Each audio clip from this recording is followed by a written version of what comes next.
John chapter 15.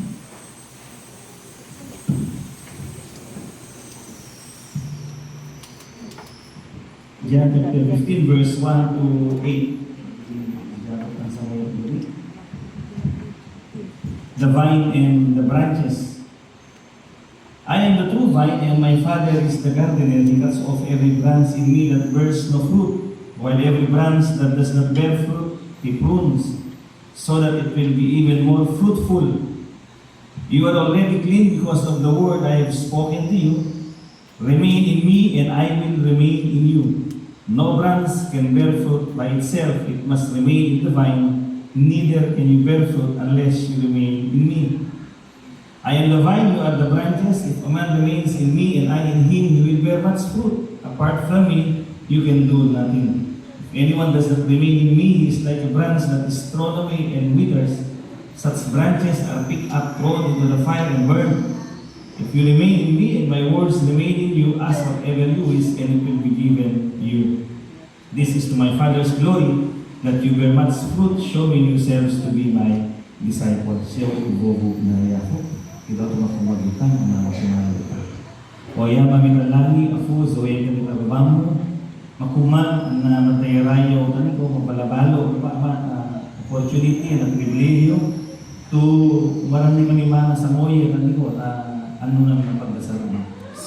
Makipakareno kami, panuhan na kami ito auto, panuhan na kami ito imam ko, at na naman pakayaya, anak pasikan man po, panglubo yung food. Tuwangi at pakiwore ni na pasubmit mi, tani mo aligaya po mi. Sa moye, idomi ko makareno, na iloluan na kami ito Espiritu Santo, panuhan na kami ito nerma to imam mo, nerma to pakayaya naman, tapagin namin ito po mo. Kaya magdasal mo tangagan ni Jesus. Amen. Kaya ang Iyo ay very common ano to karayong pasada tan yung versikulo era. Ang to tema, mas ko pala nani ay kanayang express outpouring na ubobo na yapo sa pagkakadiletan. Paano ang to tema to the privilege of being connected to the Lord. I-privilegyo na konektado sa yakutan si Jesus. Doon na tanto yung nabibigta ay Diyos sa si yakutan si Jesus ay lirik to the vine. Iyaman na panlangin si God the Father lirik to the gardener. Ang sitang believers lirik to branches of the branch. Ani relationship na talo. May natang i-vine nakakonekta yung brands, i-support na, imawag na yatong sustupan na yung tanong, yawa na, binag-nourishment na, sustainable life na. Tag-gardener ka pa, ipon na, tapeno, in-nurture na itong pinatanawan na, na mabunga. Amo nung, itang to tiyempo, nagbalay ni, gani wala to native, nilogo nga actually, makastayo, ginatak ko to great, pinakareke nga na, shade ka ba shade o na yung sign. Kakasab doon na, may kaya itrim, may kabuta kakasab, darating doon na. Gilindakan ko ito mabunga. Bitang to siya po, binisita. Akin to niya mananaw ko niya, itrim mo. May madarali pa na, pero sa awan, kasi rin mamulog ka tayo. Itrim na. After how many weeks na bunga? O makayaya na, kunwari balo ko. So na bunga yung grape. Siguro tayo pala naging Kristyano yung grape. Joke lang. Tapat ulit lang. Alat na mabuha ang kanto Kristiyano ng gali na ko. Sitang anak na yafutan ay mabubunga itang may gabutak Kristiyano. Sa no, inat lang i-privileyo, sino man na privileyo at opportunity. Kaya ito nita ko tema to the privilege of being connected to Christ, one of our Lord Jesus. May gabutak sitang man na aling Kristiyano, ay privileyo atang kapag imama na yan. Privilehado itang sa mga aning nga orupan na umaramitan isa. Ngayon kasi nilong kaya ito, akan to si Jesus, iyafon na nagumamalyag na, iya katatiga mo, opportunity.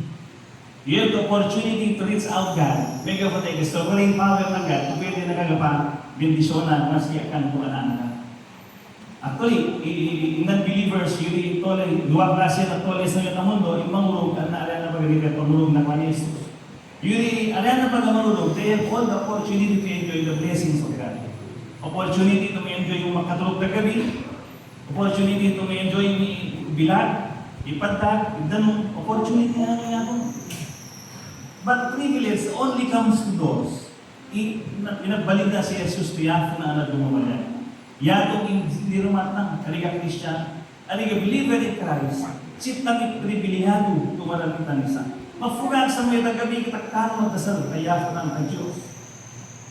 Kaya marayaw Yafo, may kapatarati itang pribilihado maramitan isa. So, nung pribilihado ka, kaya naging, kay earn advantage mo. Advantage ka na ito, umay ka isa, sigurado kapag ang dasal mo. No opportunity lang katani ko, ipurusong niya ito. Ipurusong pa nga, ifersang pa nga. Tapi mo iyawa na tani ko. So, nasinga mo yung diferensya, ipriblio na nakakonekta kay Yafo ng si Jesus. If you have put your faith in our Lord Jesus Christ, you have all the privilege for an answered prayer. Yato sa ngitang gabi, yato ikaya pasikan ng tanitang the privilege of being connected to the Lord. Number one, it makes us become fruitful. Ginagawa ito maging mabunga ang buhay natin. Yan. No connected katayafot at si Jesus, kita na nasingat ng i-roll the vine at branch, inoris na yan, susupanay danong, penamatolay yari branch, amin na malanang, amin na magkatan, tatong sa panlawangan ng bunga, kunari.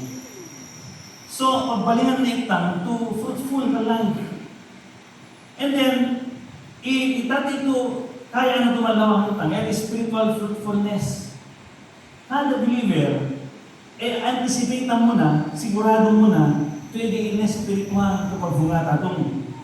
Yan yung nabunga, amin na malawan.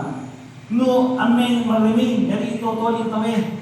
Mawag pwede intimate relationship mo tanisa. Kung na siguro maging intimate relationship ng kanyafo, di ba? Nakasalitan kung meeting, daily, devotional time mo, daily, magbibig ka pa ng vovog na, tatong pamamagitan natin, makapato, relasyon ng kanyafo.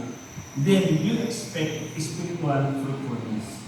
Yun yung pinigina na ni Apostol Pablo na Galatians. So, automatic yan. Basta kung mo yung parte yun, ano ka believer? Mag-remain ka kanisa by remaining prayerful and remaining obedient towards na ono diyan mo vovog na kanayang mataratakam mo, i-apply mo na patuloy, sigurado ka mabuhay ka. That will make us fruitful. Pribileyo dati yan atong kaligat Kristiyano. I-challenge ng itang sangoy. Usat tang bakanayo niya itong pribileyo tang unawan.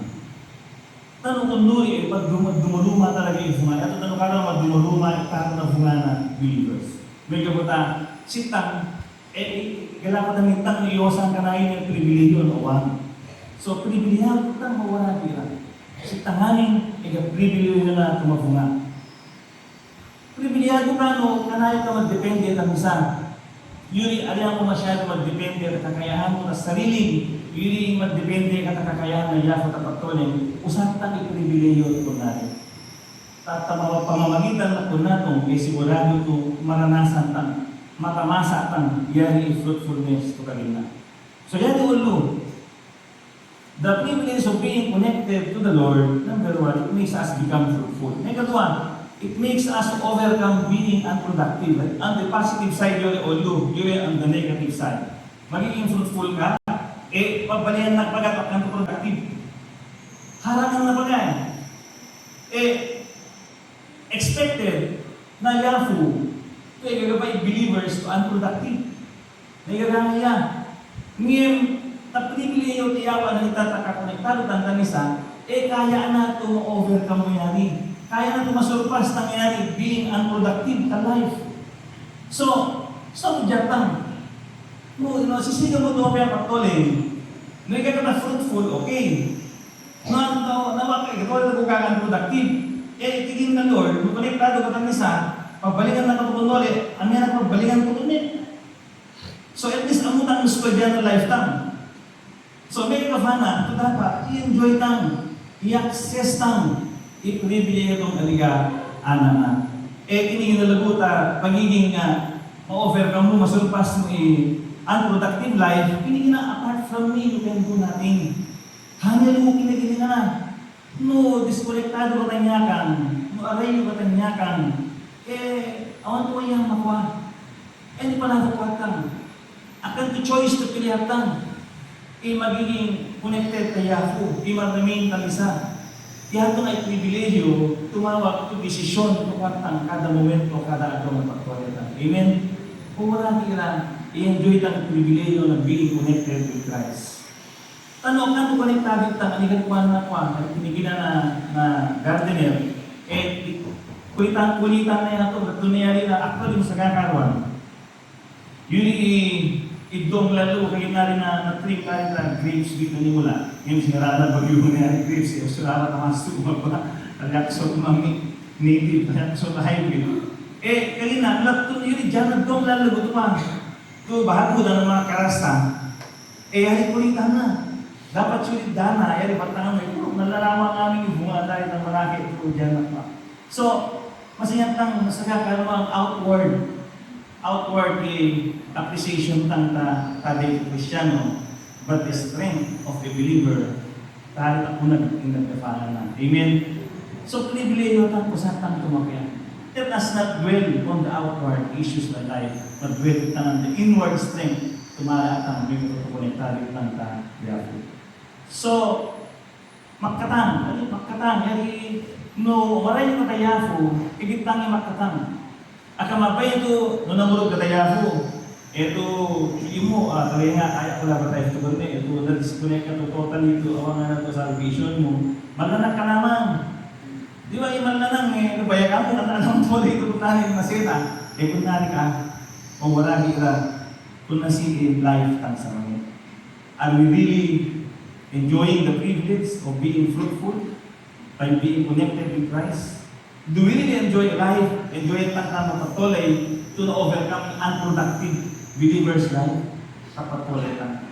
Yatong challenge na question is for us to inatang taraban na yako tabagatan kanisa. No, kana yung ma-overcome tang, ipaging unproductive, akan tumaging unutilized ka. So, arot Kristiyano sa to unutilize. Ami kaging to, awan to po sa believer kung may matayarayaw, kung may makakansyon, ito may na-utilize. Na-utilize ka to worship in worship life. Hindi yung service, ayaw mo na-utilize. So, mawa, to, ikakwantang partayafo, wala nila. Let us not remain to be a worshiper of God. Kaya ito na, ipinibiliyo tang na gagangay to life tang na. Kaya mawag to utilize ng in lifetime. How do we utilize our life today? Pagposay ng tama, para gagkag na gandong na yafatan, o wala dira. Kaya ito i-challenge ka na yung tangitang. Tapi yung kunuy, ma-overcome mo yung being unproductive. O no, it's your choice. Lifetime, kahit wala pa maging unproductive, mag-graduate ang teta pagtuloy ng unproductive, ba't di po tang paglanin? Mas magasa to, no magiman na kitang ano malolit ng tayafo, o pagdatal na yafo, wag may caring to award, to reward na kitang. Amen? So, overcome, pagiging connected tayafo, pribileyo yatong tumo-overcome ng pagiging unproductive. So, nagiging fruitful ka, na-overcome mo ba kaya unproductive? Kasi tayo ka tanga. Pagtanga to go up, kaya mas magiging fruitful. So yata yung may katwa, makes us overcome being unproductive, and then may katwa to the privilege of being connected to the Lord, it makes us receive answers for our prayers. Nung konektado ka tayafo, sigurado ito ka, to nagbibigay daan, yato ay magbigay daan, tanitang kapeno matugunan, ikasarasal ang ginawawala. Mamulog nga si tanganing sa moy at gabi ay konektado ka tayafo. Ay assurance, pinibilihan itang tungaming kasaltang ay magka-malawat. Amen. Amen. Whatever you wish, it will be given to you muna. Kaya kapatan to Genie, tungaming na naman ba, at ang nagpitit, malalawan na ikaya ka. Ikaya na din for as long as may itong kapapatulan na Yahweh ipagdasal mo, magka-iyawa na. Delay na, inuna, may kabut ang mga yako imas makasta para ta. Our prayers are answered to bring glory to the Father. So, nung pinibiliya itang, sigurado tumatapag kasantang, kinamismo na yakutan si Jesus to may kabuta, ikaya na ipagtuloy ang mayawa to gloria, kaya na. Sitang nakapalaga itang kumanyawa to glory, kaya na ka pa. Kaya natagin itang, pribilegyo yato. Makantong aming tuloy itong mundo manyawa honor, na glory, to God the Father. Only those who believe in our Lord Jesus Christ. Sitang yan itong nebilang itang. Bearing much fruit is also an answered prayer. Yan yung pabunga, mahawag din ipagdasal tayo. May dasal niya. Ipagdasal mo din kung mabunga ka kapatol. Baka mafuga at panatang sa kakarawa kaya naging ang productivity hindi ametang ko na masyado fruitful, may kapunang metang lapag ang ipagdasal. Kaya itong promesa, yung mawag iigdo, ask mo na. So mawag yung dasal natin yung pagiging fruitful na patuloy, ministry, and at life. An answered prayer is also a proof of being a disciple. Siya tatang verse 8. Amo no, iyamat ang langit, iyafot ang si Jesus, Espiritu Santo ay katamitan, kaya na tungaming itasaltang makabag. Tabagat ay itasaltang, kapelo siya ay testimony tukulog to disipulo na iyafot. I-answered prayer of lifetime, that will prove that we are His disciple. May kapot na siya at prayer tan ay maging na iyafot, grabe prayer namin, ginang na iyafot. Siyempre, ang mother of lifetime, tusitang ay disipulo na iyafot wala nila. So yato'y kaya ko'y kako sa mo'y gabita, gifutwata, tapatuloy na katagita dinitan, to we are privileged to nakakonekta ta yakot si Jesus. Nakal to privilege. Sa mo'y nagabi, maranitang kanisa, bitang pagka, di ko nasitang privilegyo, talutag-i lamang inedan. Kaya pa lamang yung Kristiyano sa entire mundo, mafugan. Ay kata 15, kanina na statistics, 15 to 25%. Bilangin ang katong. Nasiyan yung populasyon sa entire mundo, grabe privilegyo ka. If we are privileged, then why do we not take the advantage? Kung privilegyo ka, amin pa naman kasal, privilegyo ka, amin pa naman rin, privilegyo ka, amin pa mas-submit. Privilegyo ka na i-take mo advantage. Pero kung nuri, may mag-glorify yaman na langit, nayakan na si Jesus, sabi nung kung nuri, masiyang yung disiplo na itang, sabi nung kung nuri, matabag yung kasintang o wala din. Amen? God bless us. Kito ito magpumagitang ang himagat na. O yan ang langit ay balo o futa, promesa ka katagitag yan kami naman. Thank you the faithfulness mo, Lord. Thank you the goodness mo. Mabalo at pinagbalin na kami ito mabalo at faith to binukata mo. Tapatuloy na katagitag yan kami. Tunimulaan na katifutwan naman. Magbalo at anizil na kami kay Espiritu Santo, Lord. Magbalo na tapromesan. Tanong mananayo kami kanito, ay dakal ng pribilegyo yan ang kapatuloy. Pribilegyo at apeno kung nuli o Lord, ay mafunga kami ito aro.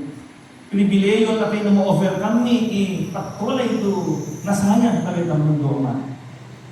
Pribilegyo at apeno kung nuli, malawa ang tabak ng kasal niya, o Lord. Thank you at dakadakal ng pribilegyo, tiniyawa ang mga niya. Sa ngoy mana, at pangarap nimitan ni ko, magbahalot at pamasikap mo na nila.